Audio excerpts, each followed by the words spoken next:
Assalamualaikum warahmatullahi wabarakatuh.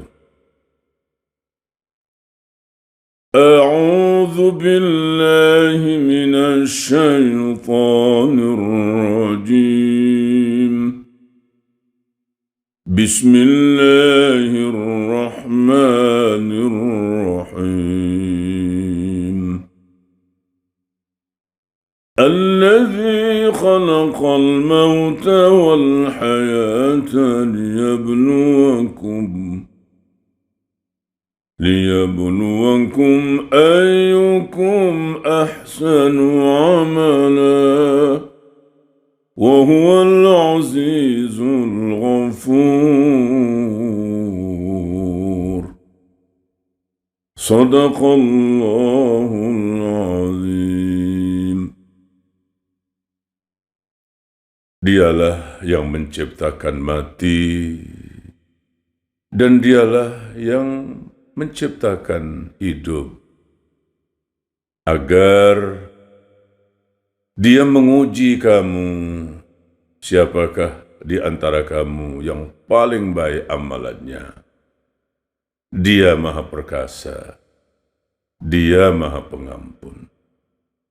Shadaqallahul Azim.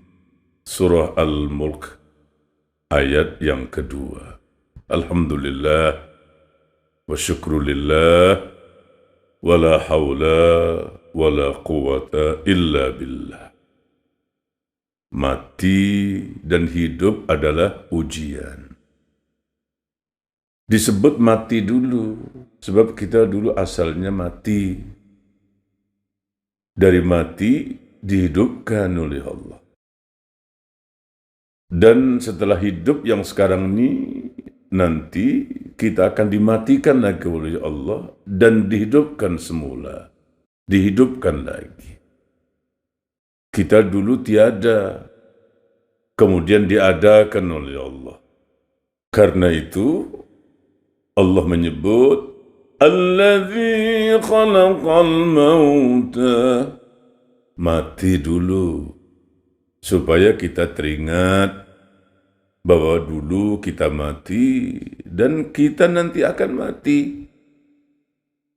Allah menjadikan mati dan hidup adalah ujian.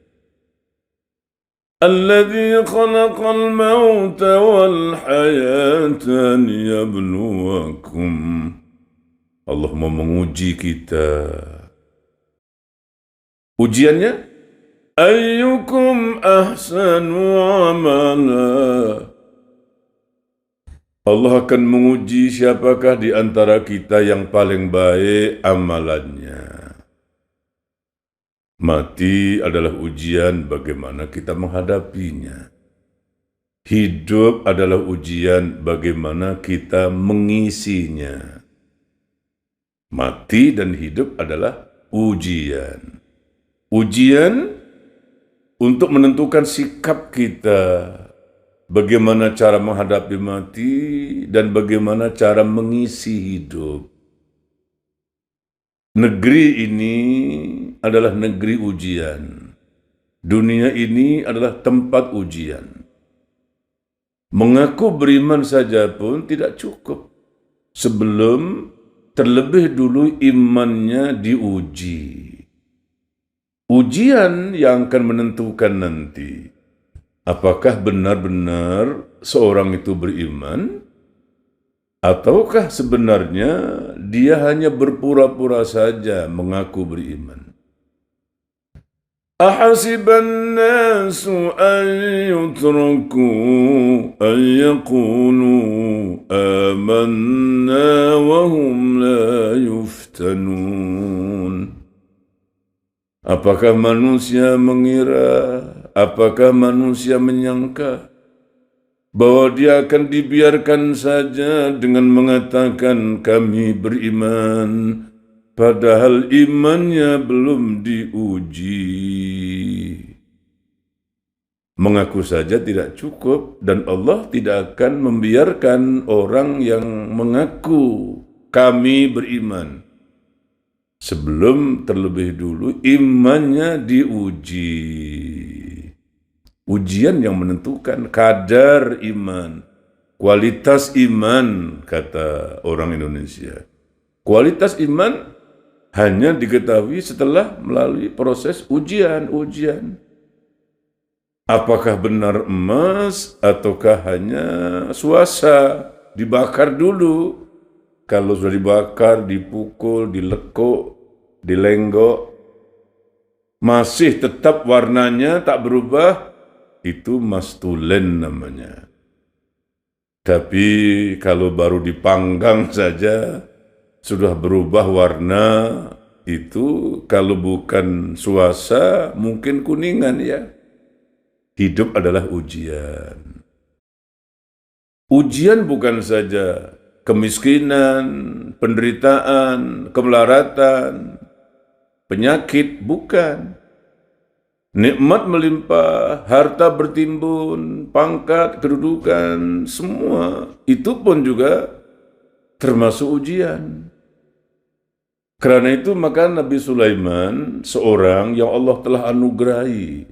Cukup, lengkap, sempurna. Tidak ada orang seperti Sulaiman. Sulaiman banyak ya, Sulaiman. Tapi Sulaiman yang seorang ini adalah Nabi. Dia Nabi, dia Rasul, dia Raja, dia alim, dan dia kaya, lengkap. Tidak semua Nabi Rasul, tidak semua Rasul itu Raja, tidak semua Raja itu alim, tidak semua orang alim itu kaya. Satu-satunya yang Nabi, yang Rasul, yang Raja, yang alim, dan yang kaya. Nabi Sulaiman. Tapi Sulaiman yang Nabi, yang Rasul, yang Raja, yang alim, yang kaya, dia sadar siapa dirinya. Lalu dia pun berkata, "Hadza min fadli Rabbi liyabluwani aashkuru am akfur." Semua yang ada padaku ini adalah kurnia Allah kepadaku untuk menguji aku. Orang kaya yang merasa bahwa kekayaan itu sebenarnya adalah ujian. Kita sedang diuji. Ujian untuk menentukan sikap kita. Apakah kita bersyukur dikala nikmat mendatang? Apakah kita sabar dikala ujian menimpa? Itu saja. Allah akan melihat siapa yang paling baik syukur kita, siapa yang paling baik sabar kita. Ahsanu amala, yang paling baik amal. Amal yang paling baik adalah amal yang kita lakukan dengan dasar ilmu, melakukannya ikhlas, dan amal itu adalah amal yang mengikut contoh teladan daripada Rasulullah Sallallahu Alaihi Wasallam. Akidah kita adalah akidah yang salimah, dan ibadah kita adalah ibadah yang sahihah. Demikian, mudah-mudahan ada manfaat. Assalamualaikum warahmatullahi